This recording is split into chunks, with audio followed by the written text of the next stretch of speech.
Pick one. Action.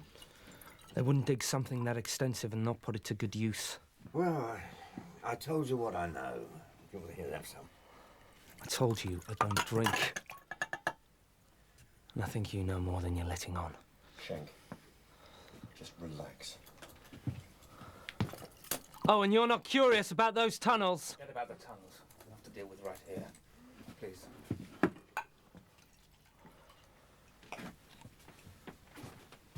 Tell me, how did you get that? From line 17. Shell fragment. What about you? Any war stories? Maybe something that happened to you at school? Don't worry about it. This war's not over by a long way, believe me. You'll be telling stories like a veteran before you know it. Yeah. Sure. Well, I do know one story.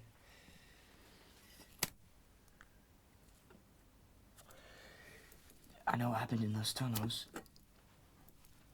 Go on. It was just something I heard. There was some kind of, uprising. With the slave workers building the tunnels, the OT had to stop work because of it. I'll tell you what happened. Just don't call me a liar when you hear it. I'm listening. The OT closed this site because they didn't like it in there. Nobody likes it in there. The local folktales probably didn't help matters. What are you talking about? People around here have unpleasant stories about this place. He knows. Ghost stories. I told you wouldn't believe me. But you haven't been in those tunnels. In the dark. You can laugh. But tales don't last hundreds of years for no reason. Remember, these woods are ancient. Older than Germany. They used to burn witches here. Because the place is evil.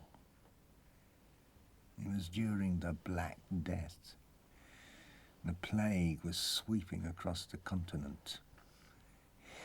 The village here was isolated, and they thought they were safe.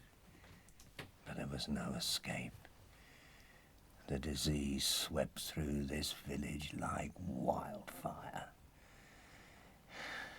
Then, when it was at its worst, a stranger arrived. People said he was a priest. If he was a priest of the unholy. Perhaps he was Death himself. He began to turn the villagers against each other. Friends became enemies. It didn't take much. He offered to rid them of the plague once and for all. And the people listened to him. One shameful night, he roused the village into a frenzy. He led a mob which drove the sick and infected out of their homes, pursued them to these woods, hunted them down like dogs, and when they were finally run to ground, they were slaughtered, beaten, clubbed, hacked. When it was over, their poisoned bodies were buried in a great pit. Not all of them were dead, as the hole was filled in.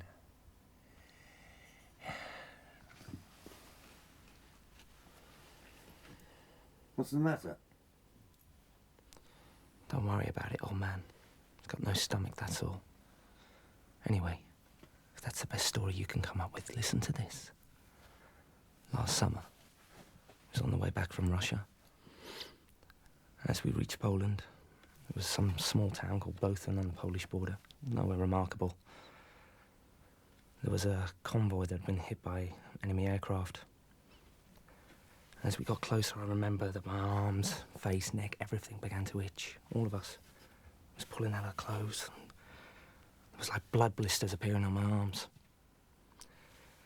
There was this smell, awful smell, as we got closer and closer to these trucks. And whatever it was, I mean, we've all seen people who've been shot, and we know what a shell can do. But have you ever seen someone melt? I mean, right down to the skeleton, like flesh dripping off them.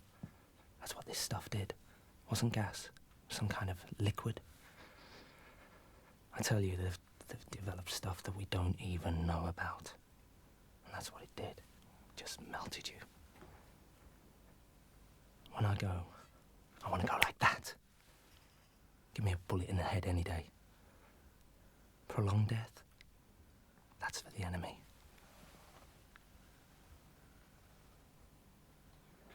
Booyakashan.